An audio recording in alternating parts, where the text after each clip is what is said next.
2047 का जो विजन का सवाल है, एक तो मैं लंबे समय तक मुख्यमंत्री रह करके आया हूं और मैं अनुभव करता था कि बार बार चुनाव, आचार संहिता, किसी भी राज्य में चुनाव हो तो मेरे राज्य से 30-40 सीनियर अच्छे अफसर ऑब्जर्वर के नाते जाते थे इलेक्शन ड्यूटी, तो 40-50 दिन तक वो बाहर रहते थे। तो मुझे चिंता रहती थी कि मैं सरकार कैसे चलाऊं, क्योंकि देश में ऐसे चुनाव होते ही रहते और मेरे ऑब्जर्वर जाते रहते। तो फिर मैंने सोचा कि मैं ये इसको वैकेशन नहीं मानता हूं। मैं चुनाव होगा तो उस पीरियड को वैकेशन के रूप में नहीं लूंगा। मैं अफसरों को पहले से काम देता हूं, भाई अगली सरकार के लिए ये काम करो। तो मैं उस समय भी 100 दिन का प्लान करता था। और दरअसल मैंने कैसे किया कि मैं पिछले 2 साल से 2047 को ध्यान में रख के काम करता था, और उसके लिए मैंने देश भर में लोगों के ओपिनियन मांगे, सुझाव मांगे। शायद 15 लाख से अधिक लोगों के मैंने सुझाव दिए हैं कि वो आने वाले 25 साल में हिंदुस्तान को कैसे देखना चाहते हैं। और मैंने सभी यूनिवर्सिटीज़ को कांटेक्ट किया, मैंने अलग अलग एनजीओ को कांटेक्ट किया, संगठनों को, और 15-20 लाख लोग उन्होंने इनपुट दिया। फिर मैंने एआई की मदद लेकर के उसको सब्जेक्ट वाइज बनाया। उसका काफी मैंने टेक्नोलॉजी, आर्टिफिशियल इंटेलिजेंस, हाँ, टेक्नोलॉजी का भरपूर उपयोग किया। ओके। मैंने हर विभाग में अफसरों की एक डेडिकेटेड टीम बनाई कि भाई इस पर काम कीजिए, कैसे हो सकता है अगले टर्म के लिए, 25 साल के लिए।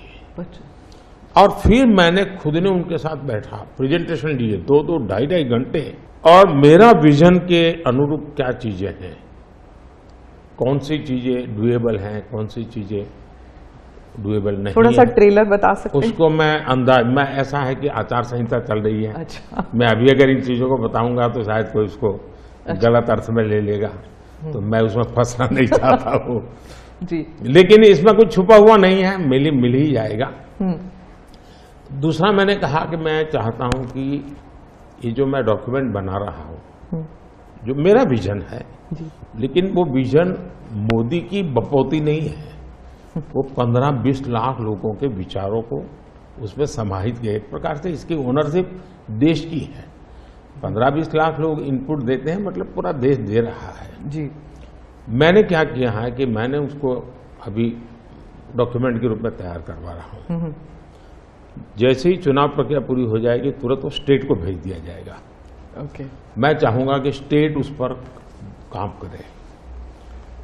स्टेट को क्या लगता है, क्या हो सकता है, क्या नहीं। और वो सिर्फ बीजेपी स्टेट्स नहीं है, सभी नहीं, पूरा देश, ये देश का है, ये भाजपा का नहीं है जी। ओके। ये काम देश का है जी। फिर मैं नीति आयोग की मीटिंग बुलाऊंगा, उसमें इस पर व्यापक चर्चा करूंगा मुख्यमंत्रियों के साथ, और फिर उसमें से एक फाइनल चीज बनेगी। दूसरी तरफ मैंने अफसरों को कहा कि अभी जो हमारे सामने चित्र बना है, जो कुछ भी इनपुट आए उसके आधार पर मैंने अपने इनपुट दिए। उसमें से मुझे 3 हिस्सों में काम करना है। एक, बीजेपी का जो मैनिफेस्टो आएगा उसमें से करणीय काम तुरंत कैसे ले सकते हैं।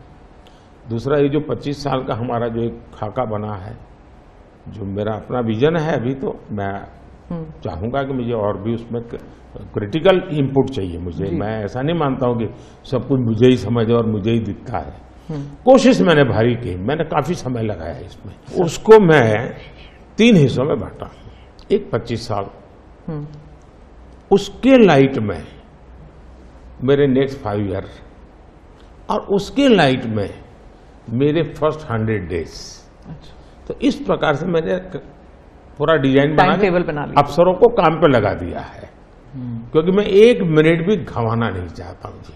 अब आपको याद होगा 2019 में बहुत कम लोगों को ध्यान रहता है, उस समय भी मैंने 100 दिन का काम दे करके चुनाव के मैदान में गया था, और जब वापस आया आर्टिकल 370 100 दिन में मैंने कर दिया। 3 तलाक से मेरी बहनों को मुक्ति दिला दी, पहले 100 दिन में किया। यूएपीए बिल सिक्योरिटी को लेकर के हमने 100 दिन में कर दिया। बैंकों का मर्जर बहुत बड़ा काम था, हमने 100 दिन में किया। इतना ही नहीं, पशु का टीकाकरण, ये कोविड के टीकाकरण की इतनी चल रहा है ना, मैं देश में पहली बार करीब 15,000 करोड़ रुपया लगा करके पशुओं के टीकाकरण का बड़ा अभियान चला रहा हूं, और मैंने 19 में पहले 100 दिन में किया था। तो मैं 100 दिन का क्या काम करना वो हैफाजत नहीं करता, मैं बिल्कुल प्लानिंग करके उसको आधार पर आगे चलाता हूं।